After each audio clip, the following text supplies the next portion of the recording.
नमस्कार दोस्तों, हम फिर से लेकर आ चुके हैं आप लोगों के लिए शाम की सभी ताज़ा और बड़ी खबरें। फटाफट अंदाज में एक एक कर बताएंगे आपको आज देश और दुनिया से क्या बड़ी खबरें निकल कर सामने आ रही हैं। लेकिन उससे पहले दोस्तों एक नज़र डालेंगे सुर्खियों पर। प्रधानमंत्री नरेंद्र मोदी के ऊपर गरजे मल्लिकार्जुन खड़गे, बोले फिलहाल कांग्रेस ने इस देश को आज़ादी दिलाई है, आरएसएस और बीजेपी ने देश की आज़ादी में कोई योगदान नहीं दिया। वहीं पर अगले बड़े खबर में हम आपको बताएंगे दोस्तों, दरअसल आपको बताते चले भारतीय जनता पार्टी को लगेगा बड़ा झटका। जी हां, आपको बता दें इस बार त्रिपुरा में कांग्रेस का जलवा दिखाई दे रहा है, कांग्रेस और लेफ्ट का। वहीं पर अगली बड़ी खबर में हम आपको बताएंगे दोस्तों, दरअसल आपको बताते चले अब्बास अंसारी की पत्नी को फंसाया गया। जी हां, भाई ने किया बड़ा खुलासा, बोले भाई के केस की देखरेख कर रही थी पत्नी। इसके बारे में भी आपको बताएंगे। वहीं पर अगली बड़ी खबर में हम आपको बताएंगे दोस्तों, दरअसल आपको बताते चले भारतीय जनता पार्टी को लगा एक और बड़ा झटका। जी हां, दरअसल आपको बताते चले राहुल गांधी ने कर दिया ऐलान, जल्द ही दोस्तों भारत जोड़ो यात्रा 2.0 का होगा आगाज। वहीं पर अगली बड़ी खबर में हम आपको बताएंगे दोस्तों, गौतम अडानी हुआ पूरी तरीके से बर्बाद। जी हां, कंपनियों को गिरवी रखने तक की नौबत आ गई, 3 कंपनियों के शेयर्स गिरवी रखे गए। वहीं पर अगली बड़ी खबर में हम आपको बताएंगे दोस्तों, दरअसल आपको बताते चले बीजेपी को एक और बड़ा झटका। जी है, दरअसल आपको बता दें लगातार काउडे के ऊपर मच रहा है बवाल। जी है, लोग सोशल मीडिया पर बीजेपी के लगातार ले रहे हैं मजे। दरअसल कुछ दिन पहले जो वैलेंटाइन डे के दिन काउडे मनाने की बात कही गई थी, गले लगाने की, उस पर बीजेपी लगातार ट्रोल हो रही है। वहीं पर अगली बड़ी खबर में हम आपको बताएंगे अखिलेश यादव का बीजेपी के ऊपर बड़ा हमला, बोले फिलहाल देश में बीजेपी ने सिर्फ महंगाई, गरीबी और नफरत को बढ़ावा दिया है। वहीं पर अगली बड़ी खबर में हम आपको बताएंगे मौलाना मदनी का बड़ा बयान, बोले फिलहाल इस्लाम सबसे पुराना धर्म, जी हाँ ये हमारा भी है, सबका धर्म सबके लिए सही। इसके बारे में बताएंगे क्या कुछ बोला है। तो सारी खबरें फटाफट अंदाज में देंगे, एक एक कर देंगे। फिलहाल खैर चलिए बढ़ते हैं सबसे पहली और सबसे बड़ी खबर की ओर। दरअसल दोस्तों आपको बता दें राहुल गांधी की भारत जोड़ो यात्रा 2.0 का जल्द ही होने वाला है आगाज। भारतीय जनता पार्टी को लगेगा बड़ा झटका। आपको बताते चले दोस्तों, राहुल गांधी इस साल काफी चर्चाओं में रहे। राहुल गांधी का चर्चा रहने का सबसे बड़ा विषय था वो थी भारत जोड़ो यात्रा। राहुल गांधी को लगातार भारत जोड़ो यात्रा में जन समर्थन मिल रहा था। ऐसे में राहुल गांधी को जन समर्थन मिलने के साथ साथ राहुल गांधी को लोगों का प्यार भी मिल रहा है। अब दोस्तों आपको बताते चले, आपको आने वाले समय में देखने को मिलने वाला है जहां पर राहुल गांधी अपनी भारत जोड़ो यात्रा 2.0 का आगाज करने वाले। बताया जा रहा है ये यात्रा दोस्तों वो पश्चिम से पूरब से पश्चिम की तरफ थी, ये उत्तर से दक्षिण की तरफ निकाली जाएगी। राहुल गांधी ने केंद्र सरकार पर निशाना साधते हुए कहा कि सरकार ने 10 साल में लोगों को सिर्फ गरीबी और महंगाई का तोहफा दिया है। राहुल ने कहा कि प्रधानमंत्री सत्ता में आने से पहले कहते थे कि मैं गरीबी, महंगाई, बेरोजगारी जैसी चीजों को दूर कर दूंगा, लेकिन उसके बावजूद भी ये सब कुछ दूर नहीं हुआ। जाहिर सी बात है दोस्तों, जब सरकार की ये सारी नीतियां सामने आएंगी तो कहीं ना कहीं सरकार पर सवाल तो उठेगा ही। दोस्तों सरकार हमेशा निशाने पर रहती है राहुल गांधी के, क्योंकि जो वादे किए गए हैं सरकार द्वारा उन वादों को पूरा नहीं किया गया। उसके बावजूद भी दोस्तों भारतीय जनता पार्टी ये कहती है कि हमने देश में योगदान दिया है, लेकिन सच्चाई ये है दोस्तों कि देश में कोई योगदान नहीं दिया बीजेपी ने। अगर आप पिछले 10 साल भारतीय जनता पार्टी के उठाकर देखेंगे तो शायद आपको पता चलेगा कि बीजेपी ने देश को सिर्फ धोखा दिया है। गरीबी, महंगाई जैसे मुद्दों को और बढ़ावा दिया है। बीजेपी हर बजट में महंगाई को बढ़ा देती है। आप देखिए लगातार दूध के दाम बढ़ रहे हैं, जो दूध के पैकेट यूज किए जाते हैं, खुला दूध, तमाम उन चीजों के दाम बढ़ा दिए गए फिर से एक बार बजट में, जबकि महंगाई कम करने की लोगों ने सोची थी, लेकिन यहाँ पर उल्टा हो रहा है, महंगाई को बढ़ाया जा रहा है। जाहिर सी बात है दोस्तों, महंगाई कम होने के बजाय बढ़ेगी तो जनता का गुस्सा तो फूटेगा ही। आप कहते हैं कि आप जनता को जो यहाँ पर शांति देना चाहते हो, ये शांति है कि महंगाई बढ़ती चली जा रही है और दोस्तों नफरत को भी बीजेपी लगातार दे रही है बढ़ावा। चलिए बढ़ते हैं एक और अगली बिग ब्रेकिंग की तरफ। बताया दोस्तों अगली जो बड़ी खबर निकल कर आ रही है, आपको बताते चले मल्लिकार्जुन खड़गे का बीजेपी के ऊपर बड़ा हमला, बोले देश की आजादी में कांग्रेस ने लड़ी लड़ाई, बीजेपी और आरएसएस का कोई योगदान नहीं है। आपको बताते चले दोस्तों, मल्लिकार्जुन खड़गे ने बीजेपी के ऊपर हमला बोलते हुए कहा कि देश की लड़ाई में आरएसएस और बीजेपी का कोई रोल नहीं है, इन लोगों ने देश की आजादी के लिए कोई काम नहीं किया। आपको बता दें दोस्तों, हमेशा ही ये सवाल उठते ही रहे हैं कि देश की आजादी जब थी तो तब कहाँ थी आरएसएस, जो देशभक्ति का सर्टिफिकेट लेने आ जाते हैं। अब इसके ऊपर मल्लिकार्जुन खड़गे ने कहा कि मोदी और शाह ये दोनों तोड़ फोड़ पर विश्वास रखते हैं। पहले इन्होंने देश को तोड़ना शुरू किया, उसके बाद सरकारें तोड़ना शुरू कर दिया। आपको बताते चले, मल्लिकार्जुन खड़गे ने कहा कि बीजेपी तोड़फोड़ में माहिर है। अमित शाह और प्रधानमंत्री नरेंद्र मोदी ये दोनों मिलकर सरकारों को तोड़ते हैं। आपको बता दें, मल्लिकार्जुन खड़गे ने कहा कि सबसे पहले इन्होंने कर्नाटक की सरकार को तोड़ा, जहां पर हम पूरे बहुमत में थे। उसके बाद इन्होंने गोवा में हमारी सरकार को तोड़ दिया। उसके बाद इन्होंने मणिपुर में हमारी सरकार को तोड़ा। उसके बाद इन्होंने मध्य प्रदेश में भी हमारी सरकार को तोड़ दिया। मल्लिकार्जुन खड़गे ने कहा उसके बाद महाराष्ट्र का नंबर आया। एक एक कर कर मोदी शाह की जोड़ी ने सारे राज्यों की सरकारों को तोड़ते गए, और ऊपर से ये कहते हैं कि हम तो लोकतंत्र पर विश्वास रखने वाले लोग हैं। आपको बताते चले दोस्तों, जमकर गरजते हुए यहाँ पर नजर आए मल्लिकार्जुन खड़गे। मल्लिकार्जुन खड़गे ने कहा कि लोकतंत्र की बात आपके मुंह से अच्छी नहीं लगती, जो लोकतंत्र की धज्जियां उड़ाने पर तुले हैं। जगह जगह जोड़ तोड़ कर कर हमारी सरकारों को गिराया जाता है और अपना दम दिखाया जाता है। लेकिन दोस्तों सच्चाई क्या है? सच्चाई ये है कि भारतीय जनता पार्टी के नेता और तमाम लोग दोस्तों आज पूरी तरीके से फेल हो चुके हैं। आज देश की जनता देख रही है कि बीजेपी का रोल क्या है। दोस्तों बीजेपी जगह जगह की सरकारें गिराकर ये कहती है कि जनता ने हमें चुना है। जाहिर सी बात है, अगर जनता आपको चुनती तो आपको सरकार गिराने की जरूरत नहीं पड़ती। लेकिन अफसोस की बात यह है कि आपको सरकार गिराने की जरूरत पड़ती है, उसके बाद आप अपनी कहीं सरकार बनाते हो। तो दोस्तों ये कहना गलत नहीं होगा कि सरकार सिर्फ झूठ बोलने पर ही विश्वास रखती है, और ये आप भी अच्छे से अब समझ चुके होंगे, क्योंकि सरकार जो बोल रही है कि भैया हमारे साथ तो जन समर्थन है, हमारे साथ तो जनता का प्यार है। सच्चाई ये है दोस्तों कि ना ही जनता आपके साथ है, ना ही देश का गरीब इंसान आपके साथ है। आपकी जो दगाबाजी है, जो बेईमानियां है, वो जनता देख रही है। और जाहिर सी बात है, आज देश में महंगाई, गरीबी और बेरोजगारी जैसे मुद्दों को दोस्तों बीजेपी ने नजरअंदाज कर कर सिर्फ अपनी सरकार पर ध्यान दिया है। लेकिन इस वक्त देश में जो माहौल चल रहा है दोस्तों, वो भी हमें देखने को मिल रहा है कि फिलहाल भारतीय जनता पार्टी सत्ता से बाहर जाएगी, तभी दोस्तों देश में विकास जैसी चीजें हो पाएंगी।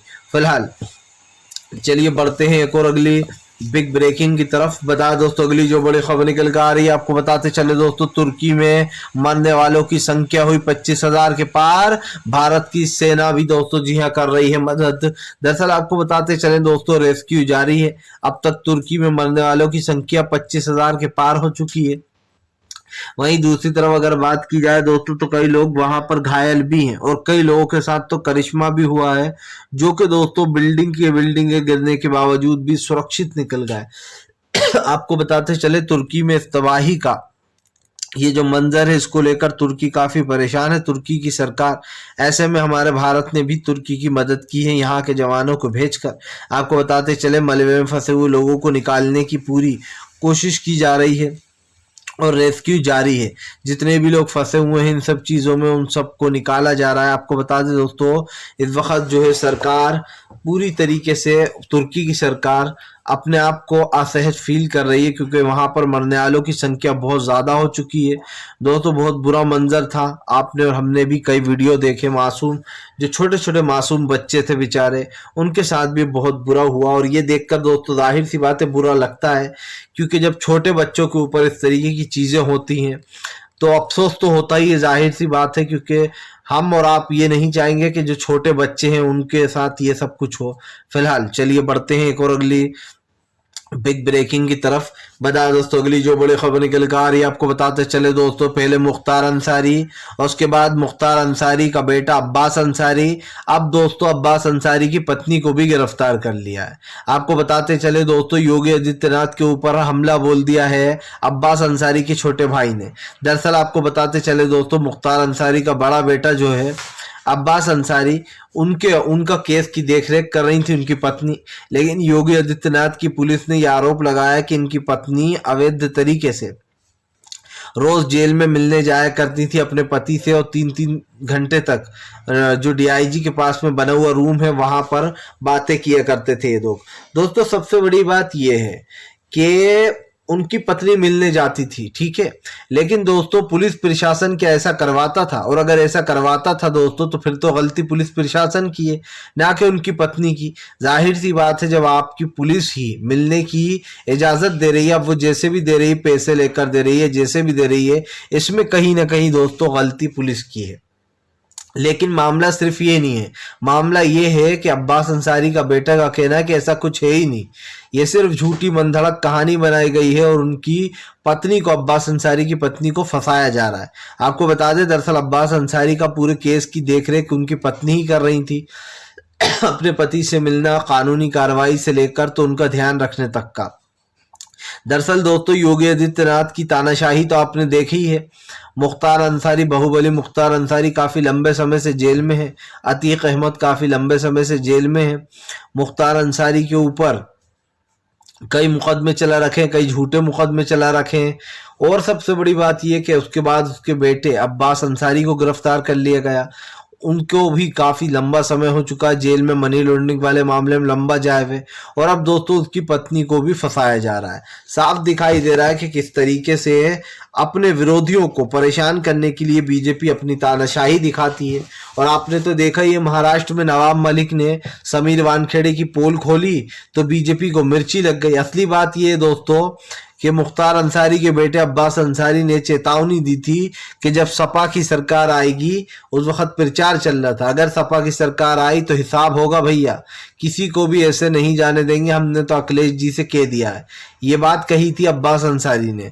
और उसके बाद अब्बास अंसारी पर खुन्नस खाई हुई बैठी थी बीजेपी। यही कारण है जो अब्बास अंसारी को गिरफ्तार किया गया है।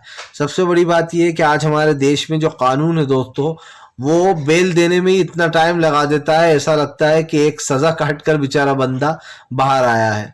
और ये सब कुछ क्यों हो रहा है? क्योंकि जजों पर भी मोदी सरकार के बंदे प्रेशर डालते हैं। चलिए बढ़ते हैं एक और अगली बिग ब्रेकिंग की तरफ। बता दें दोस्तों, अगली जो बड़ी खबर निकल कर आ रही है, आपको बताते चले दोस्तों, इमरान प्रतापगढ़ी का, जी हाँ, बयान हो रहा है तेजी से वायरल। इसको जोड़ा जा रहा है पठान से। आपको बताते चले दोस्तों, 2 दिन से एक बयान जो है, खास करके एक छोटा सा वीडियो क्लिप बहुत वायरल हो रहा है। और ये वीडियो क्लिप है दोस्तों इमरान प्रतापगढ़ी का। दरअसल इमरान प्रतापगढ़ी ने दोस्तों पार्लियामेंट में एक बात कही। ये बात कहने के पीछे दोस्तों इमरान प्रतापगढ़ी का एक बहुत गहरा मकसद भी था। वो मकसद क्या था दोस्तों, आप समझिए।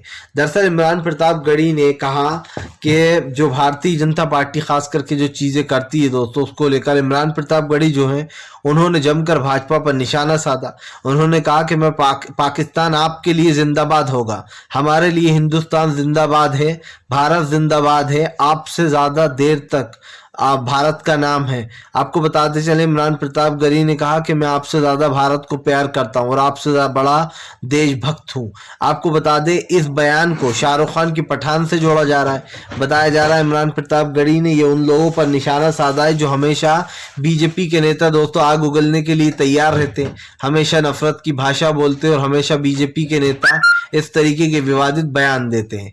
और इसीलिए इमरान प्रतापगढ़ी ने कहा कि भैया पाकिस्तान आपके लिए जिंदाबाद होगा, हमारे लिए तो हिंदुस्तान जिंदाबाद है, भारत जिंदाबाद है। लेकिन आप समझिए बीजेपी को ये बात समझ में नहीं आएगी, क्योंकि बीजेपी तो जानबूझकर ही ये करती है। बीजेपी का तो प्लान ही ये होता है कि विपक्ष को जो है देश विरोधी करार दे दो और खुद को सबसे बड़ा देशभक्त करार दे दो। आप देखिए, अगर अखिलेश ने सच्चाई पूछी तो अखिलेश यादव देश विरोधी हो जाते हैं। अगर दोस्तों किसी और ने पूछ ली, सच्चाई बोल दी, तो वो देश विरोधी हो जाता है। समझ में सिर्फ एक बात नहीं आती है कि बीजेपी के नेता, तमाम नेता दोस्तों ये बात क्यों भूल जाते हैं कि आज जो देश में सांप्रदायिकता, नफरत का जो माहौल है वो उन्हीं की वजह से खड़ा हुआ है। बीजेपी के तमाम नेता दोस्तों झूठ बोलते हैं। आप देख लीजिए, जैसे ही कोई फिल्म आने वाली होती है उसके खिलाफ एक नैरेटिव तैयार कर लिया जाता है। खास करके अगर वो फिल्म खान्स की हो तो उसको टारगेट किया जाता है। मध्य प्रदेश के जो आपने देखा ही होगा नरोत्तम मिश्रा है, वो आए दिन किसी ना किसी फिल्म को लेकर विवादित बयान देते हैं। प्रज्ञा सिंह ठाकुर जो कि आए दिन दोस्तों साध्वी प्रज्ञा फिल्मों को लेकर विवादित बयान देती है, कभी कहती है अपने घर में चाकू रख लो, इस तरीके की भाषा का यूज करते हैं दोस्तों बीजेपी के नेता। लेकिन बात सिर्फ इतनी सी नहीं है दोस्तों, बात यह है कि आज जो देश का भाईचारा है, जो प्यार मोहब्बत है, उसको बीजेपी खत्म करना चाह रही है। और ये चीज दोस्तों यकीन मानिए बीजेपी कर नहीं पाएगी, क्योंकि हमारे देश में सबसे बड़ी चीज ही दोस्तों हमारे देश का भाईचारा है, और इस चीज को हम लोग खत्म नहीं होने देंगे। हमारे देश में आज प्यार मोहब्बत, इस चीजों को बढ़ावा देना चाहिए। फिलहाल चलिए बढ़ते हैं एक और अगले बिग ब्रेकिंग की तरफ। बता दोस्तों अगली जो बड़ी खबर निकल कर आ रही, मोदी ने भी किया आखिरकार अडानी से किनारा, फंस गई अडानी की सरकार। दरअसल दोस्तों आपको बताते चले, इस बार भारतीय जनता पार्टी को दोहरा झटका लगा। पहला तो यह कि मोदी सरकार की जो इमेज थी वो अडानी की वजह से पूरी डैमेज हो गई। सब जानते हैं कि अडानी मोदी सरकार के आज के जमाने से नहीं, गुजरात में जब वो सीएम हुआ करते थे तब से उनके मित्र रहे हैं। और अडानी जो कि अमीरी में 602 नंबर पे था, अचानक से 2014 के बाद मोदी सरकार के सत्ता में आने के बाद अडानी 602 से डायरेक्ट 2 नंबर पर आ गया था। लेकिन दोस्तों अडानी की बेईमानियों ने अडानी को डुबा दिया। अपनी ही कंपनी में घपले करवाना, अपने शेयर्स को ऊपर नीचे करवाना, दाम्स को बढ़वाना, ये अडानी की दोस्तों आदत हो चुकी थी। गौतम अडानी को एक बड़ा झटका लगा है दोस्तों यहाँ पर, और ये झटका गौतम अडानी के लिए काफी होगा।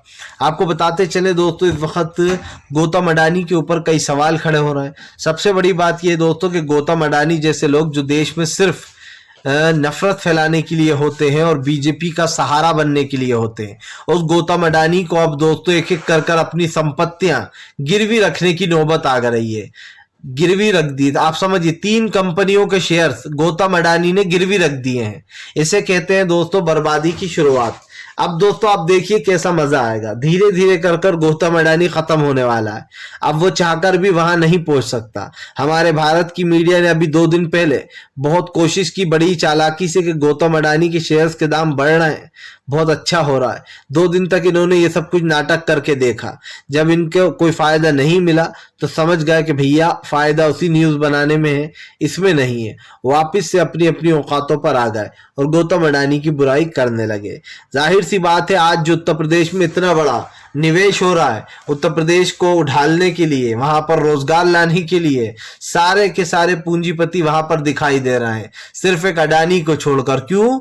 क्योंकि मोदी सरकार ने भी कह दिया कि भैया तुम तो गए, अब हमसे दूर रहो वरना हमें भी ले डूबोगे। अडानी ने दोस्तों आप समझिए, अडानी एक वो इंसान है जो जानता है कि इसको कब क्या करना था, लेकिन अडानी ये नहीं जानता था कि कभी कभी ज्यादा होशियारी भी महंगी पड़ जाती है। और यकीन मानिए अडानी तो डूबा ही, लेकिन 2024 में बीजेपी की नैया भी इसी वजह से डूबेगी, क्योंकि देश की LIC और स्टेट बैंक ऑफ इंडिया का जो पैसा है वो दोस्तों अडानी कहीं ना कहीं डुबो चुका है। फिलहाल ये बढ़ते हैं एक और अगली बिग ब्रेकिंग की तरफ। बता दोस्तों अगली जो बड़ी खबर निकल कर आ रही है, आपको बताते चले दोस्तों, कैबिनेट विस्तार हो सकता है बिहार में जल्द ही। जी हाँ, आपको बताते चले लालू प्रसाद यादव नीतीश कुमार यादव का आया बड़ा बयान। दरअसल आपको बता दें, नीतीश कुमार यादव से जब लोगों ने पूछा कि क्या 2 पद जो है वो कांग्रेस मांग रही है, 2 मंत्री पद, तो क्या अब यहाँ पर वो होने वाला है क्या? अब आपको बताते चले, लेकिन यहाँ पर नीतीश कुमार ने साफ कह दिया कि फिलहाल ऐसा कुछ भी नहीं है। इसकी सारी जानकारी जो है यहाँ पर हम दे चुके हैं, और ये सारा फैसला जो है वो डिप्टी CM तेजस्वी यादव करेंगे। आपको बताते चले किसको कितने पद मिलना है, ये बात साफ साफ बोल दी गई है, और ये बात नीतीश कुमार ने साफ कही है कि किसको कितने पद दिए जाएंगे। ये सब कुछ हमारा तय हो चुका है, और तेजस्वी यादव डिप्टी CM इस पर तय करेंगे कि क्या करना है। आपको बता दें चले दोस्तों, अब काफी ज्यादा बिहार को लेकर राजनीति गर्म हो गई है, क्योंकि सब जानते हैं कि बिहार में गठबंधन की सरकार चल रही है। बीजेपी पूरा कोशिश कर रही है सरकार को गिराने की। उधर उपेंद्र कुशवाहा को खड़ा कर रखा है चुनाव से पहले, 2024 से पहले बीजेपी चाहती है कि खोए हुए बिहार को फिर से हासिल कर लिया जाए। लेकिन बीजेपी एक चीज नहीं जानती है कि बिहार दोस्तों अब बीजेपी के हाथ से निकल चुका है। अब बिहार में बीजेपी को कुछ नहीं मिलने वाला है। फिलहाल अगर आपको हमारा वीडियो अच्छा लगे तो इसको लाइक करें, चैनल पर पहली बार आए सब्सक्राइब करें, पास में एक घंटी आएगी इसको भी दबा दें।